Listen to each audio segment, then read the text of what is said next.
Buenas a todos, mi nombre es Tomás y en este video quería comentarles un poco cuál es la corriente política con la cual me identifico o tengo más afinidad.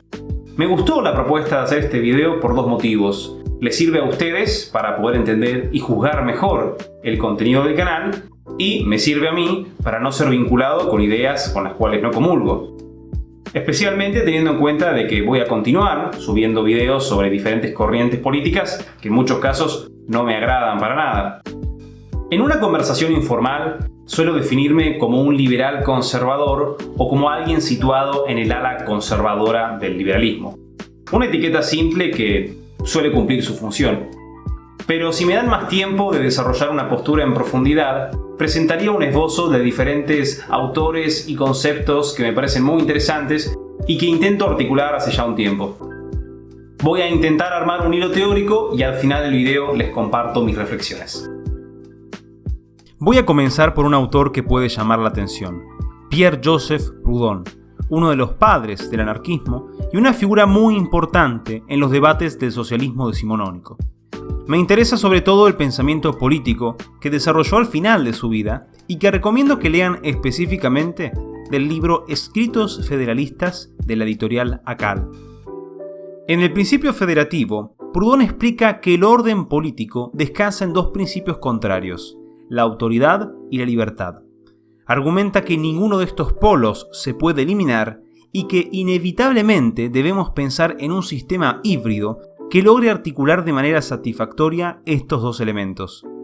Su propuesta es la federación, un sistema basado en la libre asociación de regiones o cantones mediante un pacto federativo. Proudhon define este pacto así: un contrato sinalagmático y conmutativo para uno o varios objetos determinados, cuya condición esencial es que todos los contratantes reserven siempre una parte de soberanía y de acción mayor a la que ceden. Cito: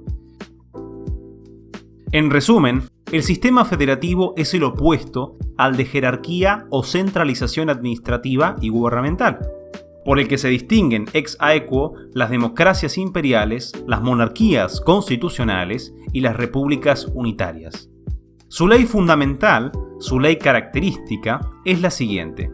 En la federación, los atributos de la autoridad central se especializan y se restringen, disminuyen en número, obran de manera menos inmediata.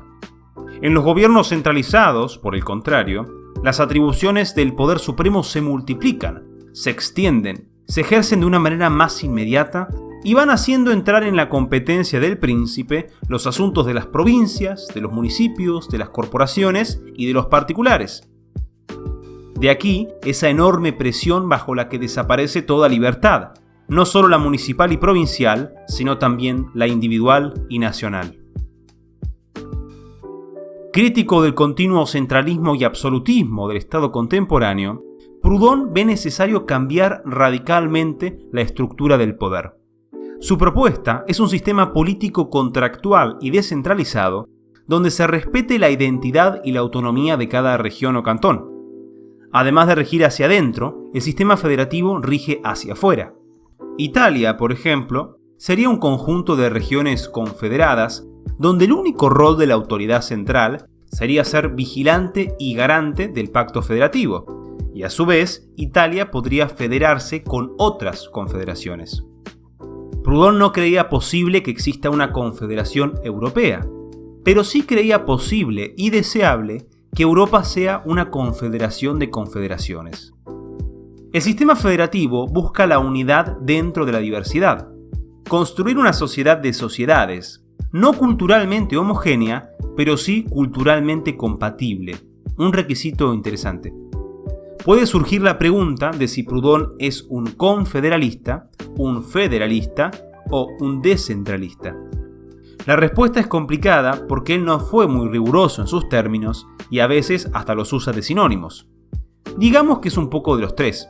Tengamos en cuenta que él no quiere un federalismo en el marco del Estado contemporáneo, sino el federalismo como un sistema y un programa político que lo reemplace. Continúo. Proudhon adjudica ser el primero en describir al federalismo como una doctrina y un programa político. Pero él reconoce que este sistema es muy antiguo y que se corresponde con la propia experiencia y naturaleza humana. Cito: más de 12 siglos antes de Jesucristo, se la ven las tribus hebraicas, separadas las unas de las otras en sus valles, pero unidas, al igual que las tribus ismaelitas, por una especie de pacto fundado en la consanguinidad. Casi en aquel mismo tiempo aparece en la anfictionía griega, impotente, es verdad, para apagar las discordias y evitar la conquista, o lo que viene a ser lo mismo, la absorción unitaria, pero testimonio de la futura libertad universal y del futuro derecho de las gentes. No hemos olvidado las gloriosas ligas de los pueblos eslavos y germánicos, continuados hasta nuestros días en las constituciones federales de Suiza y Alemania, y hasta en ese imperio de Austria, compuesto de tantas naciones heterogéneas, pero por más que se haga, inseparables. Y luego de esto, uno no sabe si está leyendo a Joseph de Maistre, a Edmund Burke o a Rothbard. Refiriéndose a la democracia francesa, Proudhon dice lo siguiente: así es como deriva del idealismo popular el sistema de centralización, de imperialismo, de comunismo, de absolutismo, palabras sinónimas. Así es como en el pacto social, tal como lo concibieron Rousseau y los jacobinos, el ciudadano se desprende de su soberanía y el municipio, el departamento y la provincia, absorbidos sucesivamente en la autoridad central, no son más que agencias puesto bajo la inmediata dirección del ministerio. Las consecuencias no tardan en dejarse sentir. Despojados de toda dignidad del ciudadano y el municipio, se multiplican las usurpaciones del Estado y crecen en proporción las cargas del contribuyente. No es ya el gobierno para el pueblo, sino el pueblo para el gobierno. El poder lo invade todo, se apodera de todo, se lo arroga todo para siempre. Guerra y marina, administración, justicia, policía, instrucción pública, obras y reparaciones públicas, bancos, bolsas, créditos, seguros, socorros, ahorros, beneficencia, bosques, canales, ríos, cultos, hacienda, aduanas, comercio, agricultura, industria, transportes. Y coronando todo por una contribución formidable que arranca a la nación la cuarta parte de su producto. El ciudadano no tiene ya que ocuparse sino en cumplir, allá en su rinconcito su pequeña tarea, recibiendo su pequeño salario, educando a su pequeña familia y confiando para todo lo demás a la providencia del gobierno. Y para finalizar con Proudhon, una declaración que nos permite articularlo con otras corrientes. La tradición no es contraria a este cometido. Quitad de la antigua monarquía la tradición de castas y los derechos feudales. Francia, con sus estados provinciales, sus derechos consuetudinarios y sus burguesías, no es otra cosa que una vasta confederación con el rey como presidente federal. Es la lucha revolucionaria la que nos ha dado la centralización. Efectivamente, el principal problema político de nuestra época se gestó en la Revolución Francesa a manos del jacobinismo y la soberbia del pensamiento ilustrado. Esto no quiere decir que antes no existía el problema, sino que la revolución, lejos de solucionarlo, lo profundizó. Criticar a la Revolución Francesa puede sonar algo raro, porque lamentablemente tenemos una historiografía muy jacobina e iluminista. Pero les recomiendo que se introduzcan al tema con una excelente conferencia de Axel Kaiser: Francia y Estados Unidos, la revolución contra la revolución.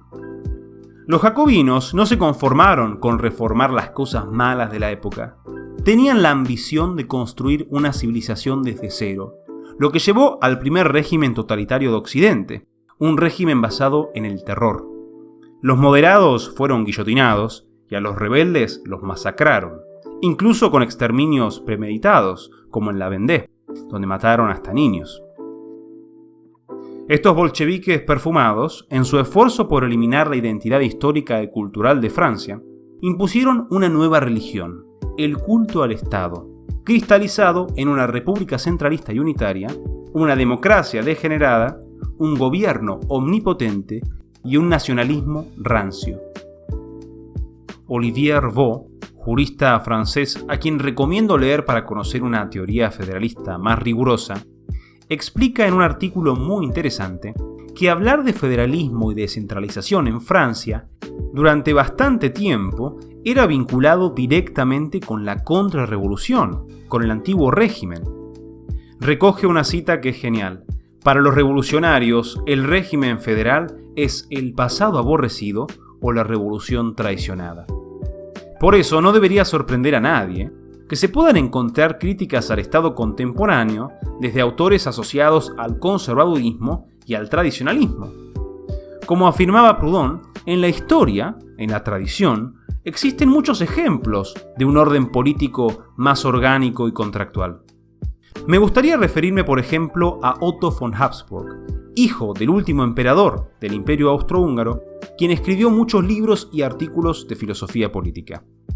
En Die Reichsidee, la idea imperial, él explica, por ejemplo, por qué la Alemania de Bismarck o de Hitler, lejos de representar el verdadero ideal del Reich, representan el centralismo jacobino y el nacionalismo bonapartista que se extendió en la región luego de la disolución del Sacro Imperio Romano Germánico en 1806 y que se consolidó con la guerra cultural de Bismarck, la Kulturkampf. Este es un mapa del Sacro Imperio Romano en su máxima extensión alrededor del siglo XIII. No consistía en un estado centralista y unitario, sino en cientos de territorios semi-independientes, principados, archiducados, ducados, condados, obispados y ciudades libres bajo la protección de un emperador, quien además se elegía.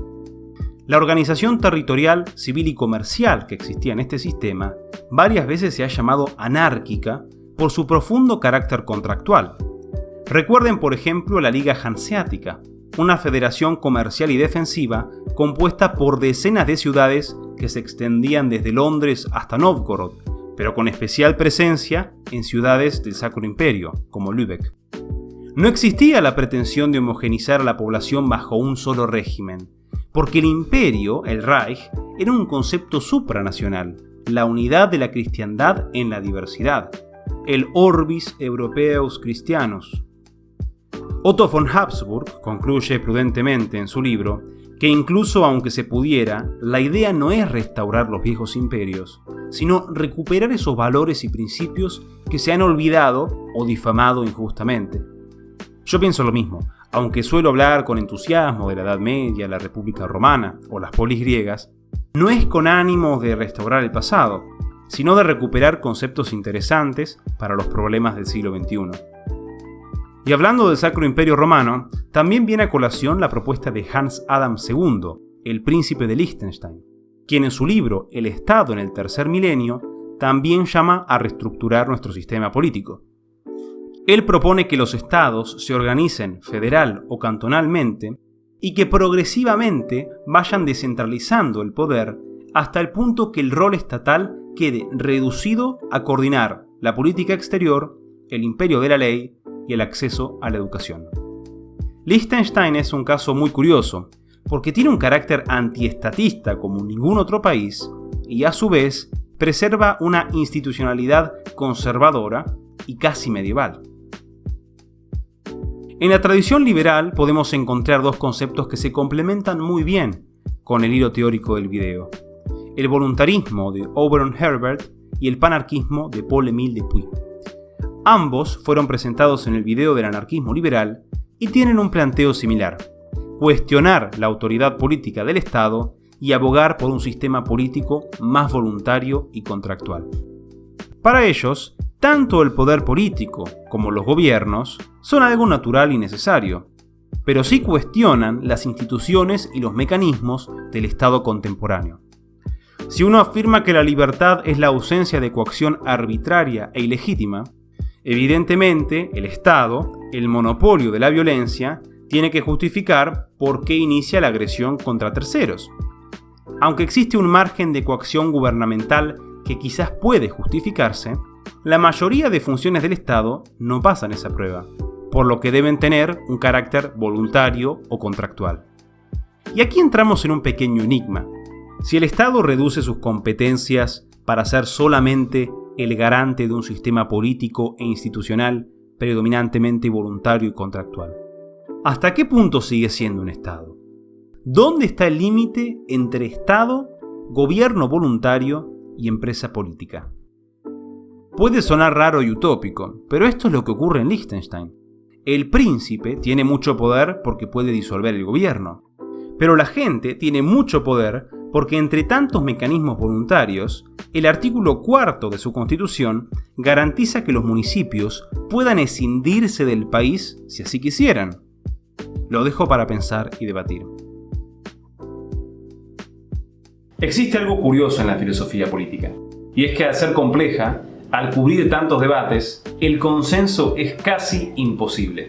Es muy raro que alguien pueda decir yo estoy completamente de acuerdo con este autor o con este referente. Porque incluso si estuviéramos de acuerdo en todo, ocurre que cada persona pone un énfasis o una prioridad en algo diferente. Y esto es natural, cada uno de nosotros es único y eso se plasma en una serie de intereses y preocupaciones muy particular. En mi caso, mi énfasis está en el problema de la autoridad política y la legitimidad del Estado. Lo que tienen en común las figuras que presenté en este video, y la razón por la cual los presenté, es que todos son críticos del Estado contemporáneo y todos desean que éste, mediante estrategias federalistas y descentralistas, reduzca sus funciones a ser meramente el garante de un sistema político e institucional más voluntario y contractual. ¿Qué cambios podrían hacerse para alcanzar este objetivo? En vez de una república centralista y unitaria, una república federal y descentralizada. En vez de un régimen presidencialista, un régimen parlamentario. En vez de un gobierno personalista, un gobierno colegiado, como tuvo Uruguay y como tiene hoy Suiza, donde el poder ejecutivo no consiste en un jefe de Estado, sino en un Consejo Federal compuesto por 7 miembros. Y en vez de una democracia representativa y de masas, una democracia más orgánica y local, porque a fin de cuentas, esta tiene funciones específicas y limitadas. En mi opinión, si logramos que nuestros países alcancen estas metas, que nuestro sistema alcance cierto umbral de legitimidad, el problema político estaría parcialmente resuelto. No creo que se pueda resolver del todo, porque a fin de cuentas, este tiene su origen en problemas prepolíticos, la cultura y la propia naturaleza humana. Si en una sociedad se pierden los valores y no se cultiva la virtud, no hay proyecto político alguno que la pueda rescatar. Y para finalizar, quiero hacer un par de notas sobre el Estado. Yo prefiero no hablar del Estado en un sentido abstracto, porque a fin de cuentas hacemos referencia a instituciones y mecanismos concretos que fueron desarrollados y aplicados en un tiempo y un lugar determinado. Estado, gobierno y poder político son cosas diferentes y se han presentado en la historia de maneras diversas. Cuando yo hablo del Estado moderno, me refiero al sistema que se consolidó en los siglos XV y XVI, luego de una crisis general muy importante que se denomina la crisis del siglo XIV. Y cuando me refiero al Estado contemporáneo, me refiero al sistema actual, que nació en las revoluciones y que generalmente se presenta con características afrancesadas provenientes del jacobinismo, el bonapartismo y el positivismo. Yo rechazo al Estado contemporáneo porque me parece un sistema ilegítimo que consiste en el continuo y progresivo sometimiento del ciudadano al Estado. Pero mi crítica no es contra los gobiernos o contra el poder político per se, sino contra los mecanismos y las instituciones que predominan en nuestro sistema político actual. Me parece importante que se hagan estos matices porque hoy más que nunca necesitamos presentar y explicar nuestras ideas de manera clara, precisa y simple.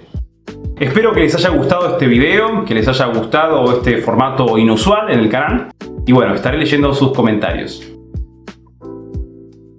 Agradezco a los Patreons, a los miembros del canal y a los que quieran sumarse para ayudar a que el canal siga adelante. Deja tus opiniones, ideas y propuestas en los comentarios. No te olvides de darle me gusta al video si te gustó. Muchísimas gracias por verlo y los veo en el próximo.